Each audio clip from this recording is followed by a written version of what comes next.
If I told you this was your digital prison, would you believe me? Everything around us right now is being trained on data from us, meant to control us. In the not too distant future, our vehicles will be reporting each other directly to authorities. And it won't be too long until these little devices all over our personal spaces will soon be doing the same. Hi, I'm Terrence. I go by the Angry Nomad, and I would really like if you could comment and share my material. Even if you knew about this, someone you know may not know.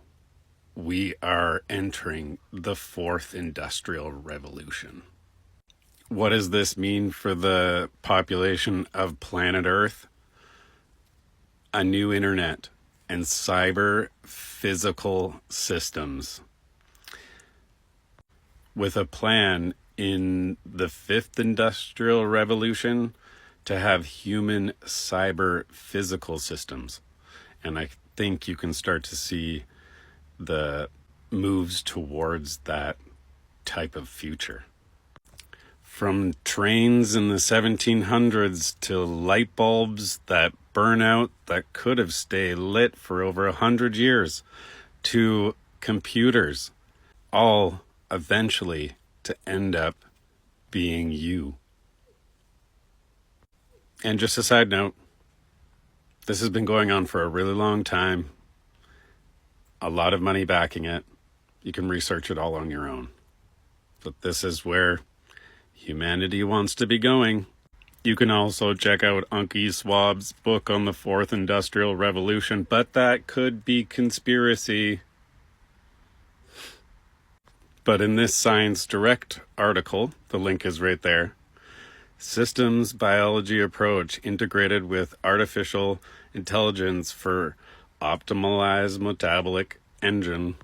They have the mechanism and the data processing. They're just waiting for the stimulus, which has already been programmed to work as hand gestures. Who knows, by the fifth industrial revolution, do we have much of our human biology left? Or can it all be replaced?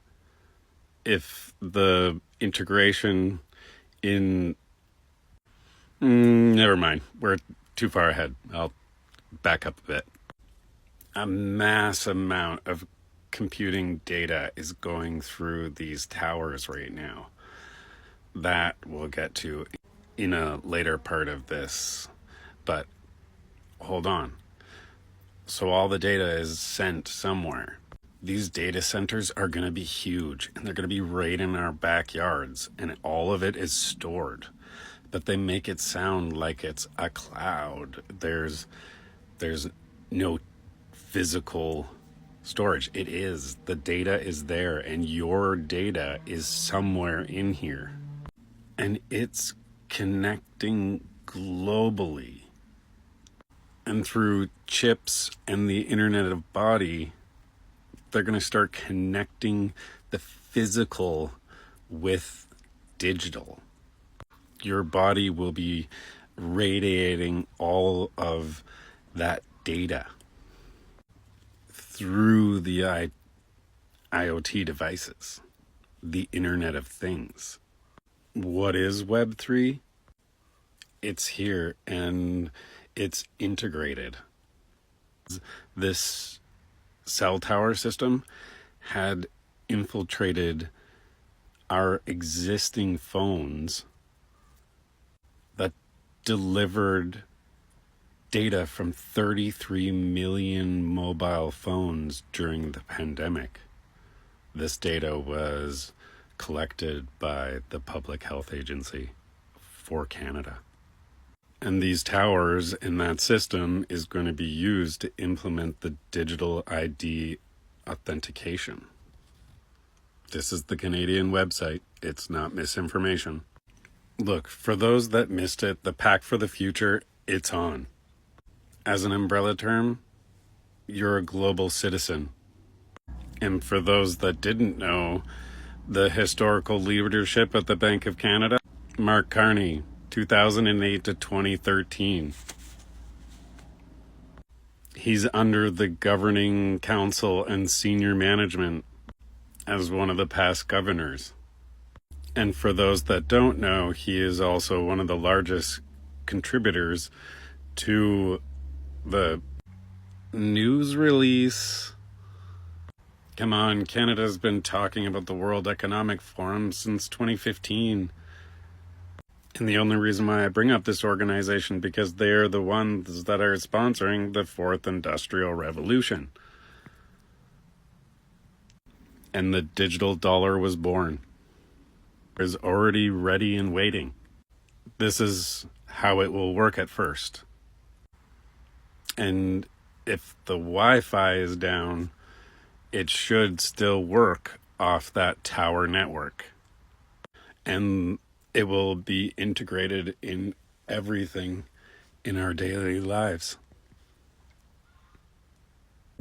The King's Banker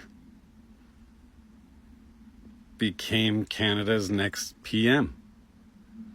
And with the UK's implementation of the digital ID program, I have to assume this is being worked on in the background. They are building your digital identity. In this system, you won't need a phone. Well, other than making a recorded, non-private phone call.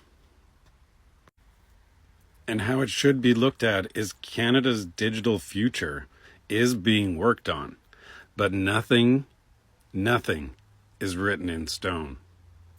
And in a recent video I made that they've updated the symbol for the most toxic substance and source on this planet. And we keep extracting it, so we keep using it, and we have to store it. So things like this aren't being accounted for in this new system. The amount of energy and fresh water the system will need, they'll have to depend on a larger energy source. And at the end of the planned operation of Canadians' existing nuclear reactors, the number of used fuel bundles could total about 5.6 million of them and more each year. With more than 90% of potential energy still stored, we're not looking into recycling. We're going to shove these into capsules and stick them in the planet because it's ending up all over the place and we can't control it. And I don't care what the argument is, it lasts for thousands of years. And Canada is on board with that plan. For those of you that don't know, before this video wraps up, this is the NWMO. All over the world, they're going to encapsulate and store in these underground facilities. And within 100 to 200 years, many people will not know what's under there. This is what our future generations will see.